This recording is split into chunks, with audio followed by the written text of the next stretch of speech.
everyone, and welcome back to another episode of our Kings related podcast, wherever you may be. And this post-game recap of the Kings fight back in San Francisco, but they leave the Bay with a loss to the Golden State Warriors. But first, thank you as always for joining me for another edition of the show. If you enjoyed this podcast, make sure you give us a follow on Apple Podcasts or whatever podcast platform you prefer. If you're watching on our YouTube channel, please hit that thumbs up, hit the subscribe button, and leave a comment down below. We are finishing it out, folks. Game 80 of this season tonight on this Tuesday night in San Francisco. And this game played out exactly how all the other games before tonight have played out this season. With the Kings loss, Golden State, they hit a bunch of threes early in this game, kind of cooled off in the second half, but they found a way just to squeak it out late for the 110 victory. And despite the Kings recovering from a 16-point deficit in this one, they still had a chance late to somehow come out with the victory in this one. And give credit, just like Doug has said before, that this team is going to fight. And this team fought to the absolute bitter end in this one. But they came up short. It was second chance points, and converting off Golden State's turnovers, they were the story of the night in this game, as both sides, the Kings and Golden State, they were both kind of messy. You had 31 total turnovers between Golden State and Sacramento in this one. But the bright spot, if you're looking from a Sacramento perspective, Killian Hayes, his best shooting night for the Kings since he's came over. He led Sacramento with a season high 18 points on 6 of 13 shooting. He also had 4 assists in this game and 4 rebounds. And he was one of 6 Kings players to record double digits, and he was one of the large contributors to this Kings bench, scoring 46 points. But it was Golden State's bench that had 52 from their reserves in this game, which unfairly included Stephen Curry, who came off the bench tonight. He had 17 points. Podziemski had 20. D'Anthony Melton had 21. They were combined 41 points as they shot 19 of 24 from the line as a group. But again, both these teams will meet up again in just 2 days on Friday night in Sacramento for the Kings' first game and the home finale for the Sacramento Kings. And with 3 games remaining in this absolutely dismal season for Sacramento, neither team was playing for much in terms of standing implications, because I believe Golden State's locked into that almost locked into that 10th spot in the Western Conference play-in. The Kings, they have been eliminated for a while, and you had a starting unit for Doug Christie of Devin Carter, Nick Clifford, Daquan Plowden, Precious Achua, and Maxime Renaud.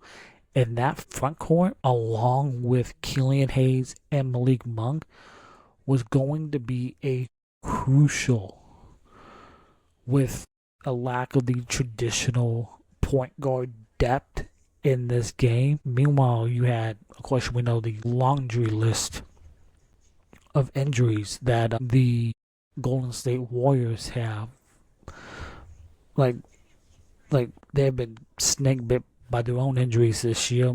most notably Jimmy Butler, who's been out for the year, most likely out for the first half of next season as well. But in this game, you had the first few possessions for the Kings that featured Maxime Reynaud in that pick and roll with Nick Clifford, often functioning as the initiator. And those are important reps for the Kings' most recent draft picks as we in this season. And then on the other side, you were facing an aggressive Pat Spencer, Podzinski, who have grown comfortable with the larger roles that they have taken on with Stephen Curry out. And in fact, the first Curry to enter tonight's game was a former King, Seth Curry, and led the Kings, led by Maxime Reynaud, around the rim game. The score was nearly even, as both teams had a somewhat sloppy start to this game.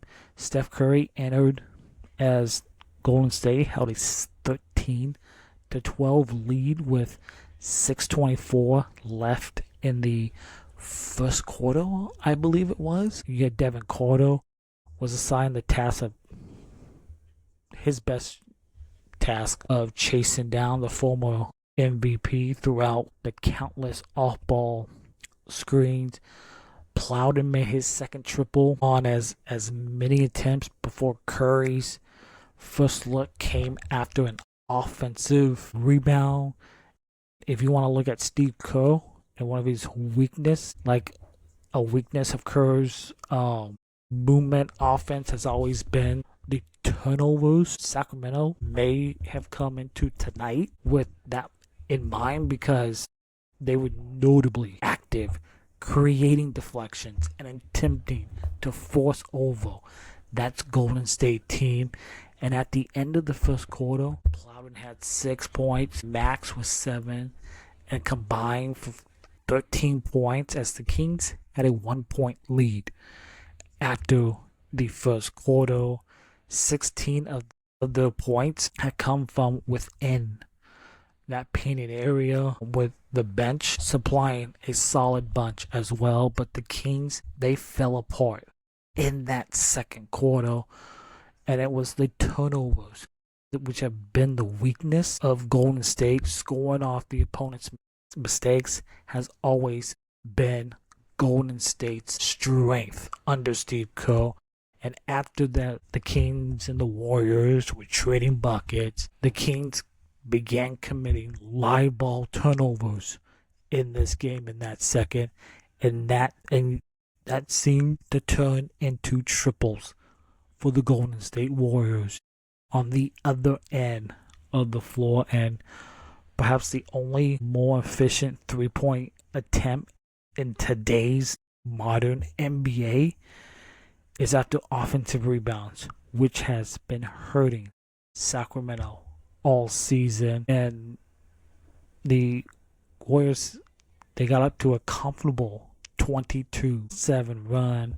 You had 5 turnovers, which led to 10 Golden State points, while 3 offensive rebounds were converted into 6 more. And the Kings, they actually managed an efficient 10 of 17 from the field and 5 of 9 from downtown in that second quarter, as Doug McDermott added a pair. But notably, they lost the possession battle in that second quarter, and the Kings attempted 5 fewer field goals and 6 fewer free throws en route to being outscored by 14 in the second quarter, facing a 66-53 deficit at the halftime. So, and then third quarter was much better for the Kings as they kind of made their comeback. But overall, in this game, Maxime Reynaud, who today was actually his birthday, And it was just another day at the office for the rookie big man as he picked up his 54th start of the season and posted another quality stat line for Doug Christie and the Kings in this one.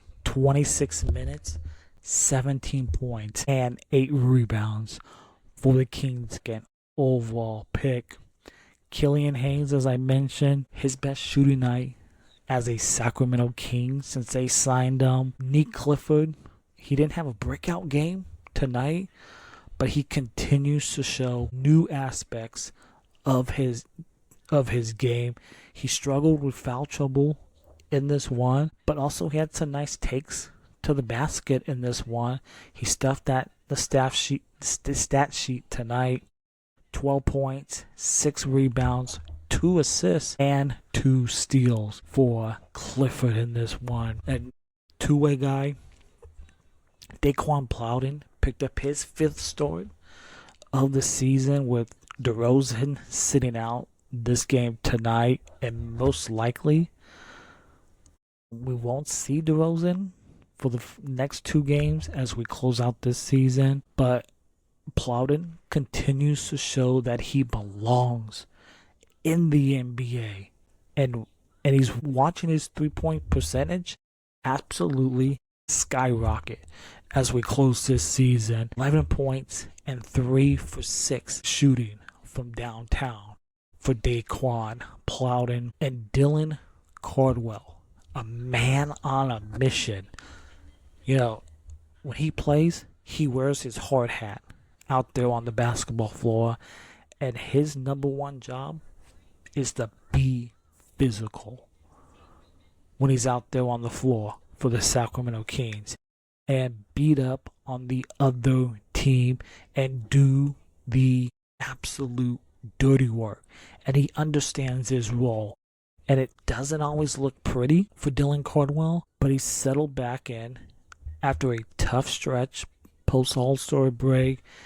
8 points, 9 rebounds, and he also blocked 3 shots in this one. And Doug McDermott, he understands his job. He's a 3-point specialist in this modern NBA, and that skill, which has kept him in this league for the 10 or 11 seasons that he's been in the NBA, and tonight was no different.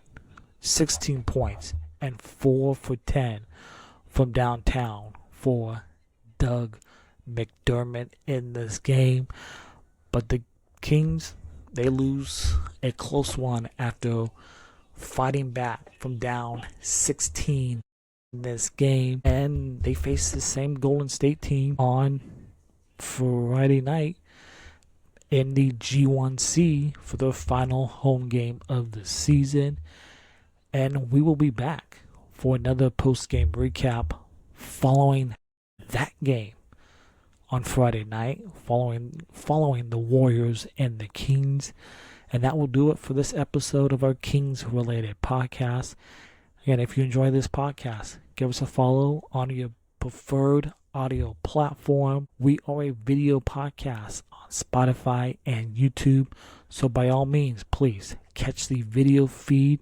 That will be much appreciated. Don't forget, hit the thumbs up, hit that subscribe button down below, and leave a comment down below. But until next time, we'll see you Friday night following the Warriors and the Kings for another post-game recap, Game 81 of this season. But thank you as always for joining me on the Kings-related podcast. And as always, go Kings!